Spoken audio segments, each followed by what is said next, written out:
Hello and welcome to a Talmud Israeli production. Today we will review the highlights of this week's Daf Yomi course of study. Masechet Shabbat, pages 65 through 71. Dapim Samachay through Ayin Aleph. 65. Shmuel's father would make mikvaot for his daughters to immerse and escape ritual impurity in the month of Nisan. But in the month of Tishrei, he would make mats for them to step on while they immersed in the Euphrates River. Question is, why a distinction between the month of Tishrei and the month of Nisan? There are two ways in which a person can escape ritual impurity. One is to immerse in a ma'ayan, a spring, a naturally flowing body of water.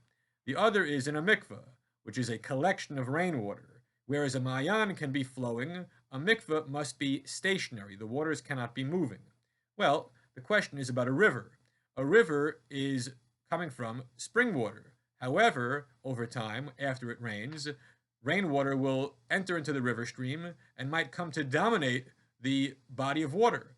So in the springtime, after a long rainy season, Shmuel's father was concerned that rainwater was the dominant element in the river, therefore making this moving body of water an invalid way of purification. Whereas in Tishrei, after a long summer season when there had been no rain, he no longer was concerned about that, and immersion in the river would be kosher. 66.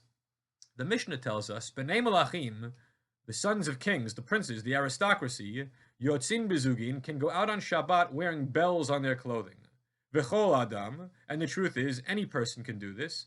Ela shedibru chachamim behoveh, but the sages spoke about the social reality. Who wears bells on their clothing? The aristocracy, not the common man. Rashi explained that these bells were made out of gold, and they were for beautification purposes, lenoi. The Gemara explains that this Mishnah is the viewpoint of Rabbi Shimon, who holds that all of Israel are B'nai Malachim, Kol Yisrael B'nai Malachim Heim. This may not be true in the literal sense that we're all the sons of aristocracy, but in the metaphoric sense, we are all of great ancestry. Samach Zayin, 67. Abaye and Rava both said the following: Kol davar sheyesh bo mishum refuah, any behavior which has known therapeutic value, ein bo mishum darkei ha'amori, is not problematic and is not forbidden on account of being an Amorite practice. Meaning, there are things that are done by the Gentiles which are out-and-out paganism, which the Torah prohibits us to do. However, if something is done by the Gentiles and yet it is known to have therapeutic value, we can disregard the fact that the heathens are doing this and focus on the fact that it provides healing and therefore is permitted. Rashi gives examples: shtiyat kos, the drinking of a cup of medicine, or tachboshet makah, putting a bandage over a wound. Samech Chet, 68. The Mishnah tells us the following: Hashocheach ikar Shabbat, if you forget the very concept, the very essence of the Sabbath, v'asam melachot tarbeh b'Shabbatot tarbeh, and you did many prohibited melachot, prohibited labors, on many Sabbaths, many Saturdays, eno chayav elachat, you're only liable to bring one sin offering. What is an example of a person who doesn't know anything about the Shabbat? How could that be that a Jew doesn't know about the Shabbat?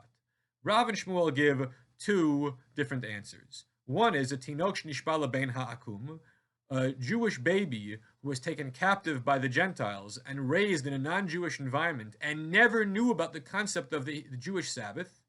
Alternatively, ger shnitgayer lebein ha'akum, a convert who converted to Judaism while still among the heathens. He never lived in a Jewish environment and thus never was aware of the concept of the Sabbath. 69. Samachtet. The Gemara addresses the case of a person who gets lost in the desert and doesn't know what day of the week it is. When does that person observe the Shabbat? Hamahalech baderech, ve'yodea matai Shabbat, and you don't know when the Sabbath is. Meshamer yom echad l'shisha, you should keep 1 day of Sabbath for every 6 days of work. Rava then said, each day this person will work a little bit in order to have a livelihood, kedei parnasato, except for that 1 day that he's observing as the Sabbath when he won't work at all. The Gemara then incredulously asks, and on that day he should starve and die?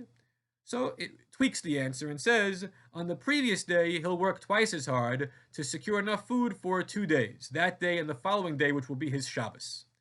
To which the Gemara responds, but what if the previous day itself was the true Sabbath? then he'd be doubling down on malacha on a forbidden day. Rather, the Gemara concludes, every single day he should work a little bit, just enough to provide a livelihood. But if that's so, how is the seventh day special?